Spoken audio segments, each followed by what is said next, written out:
ние сме щастливи и тази сутрин, Боже, моето сърце се радва, че Боже може да стоя близко до Тебе. И тази сутрин, Боже, Твоето сърце е толкова отворено, толкова отворено, толкова отворено, че Ти чакаш, Боже, всеки грешник да се покае, всеки човек да обърне живота си към Тебе. И аз Ти благодаря за жертвата на кръста. И аз Ти благодаря, Боже, за това, че Ти проля кръвта си. И аз Ти благодаря, че Ти плати за мен голямата цена. И тази сутрин, Боже, ние се удоволстваме, ние се радваме за това, че може да слушаме Твоето Слово, за това, че може да се покланяме на Тебе.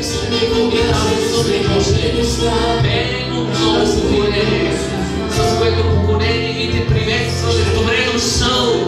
Отдаваме Ти слава, отдаваме Ти почет, покланяме се на Тебе и стигаме Ти на Тебе. Отдаваме Ти слава, отдаваме Ти почет, хлябът на този живот. Благодаря Ти, че тази сутрин, когато Ти стигаме, Боже, Твоето сърце се радва, затова продължаваме да се покланяме на Тебе, като тази сутрин това поклонение е, Боже, само за Тебе, само за Тебе. Моля Те тази сутрин да благословиш нашите гости, да благословиш и да ги помашеш в дух, душа и тяло.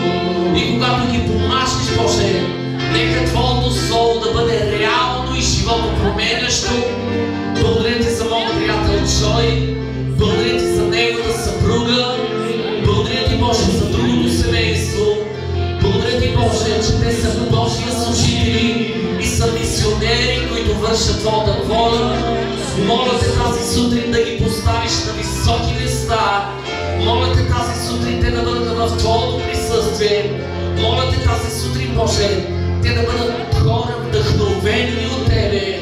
И когато, Боже, Ти ги вдъхновиш, тогава, Боже, ние чрез тяхното Слово, изговорено и вдъхновено от Тебе, да бъдем благословени.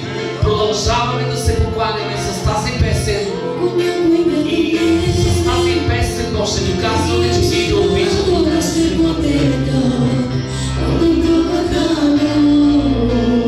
Хайде, стигнете ръцете си, поканяме се на Бога.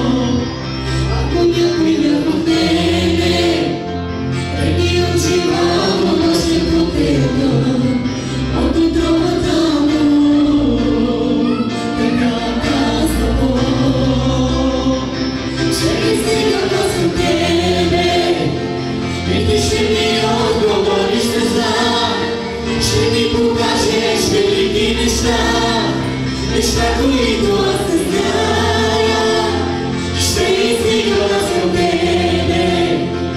И Ти ще ми отговориш, не знам, ще ми покажеш велики неща, неща, които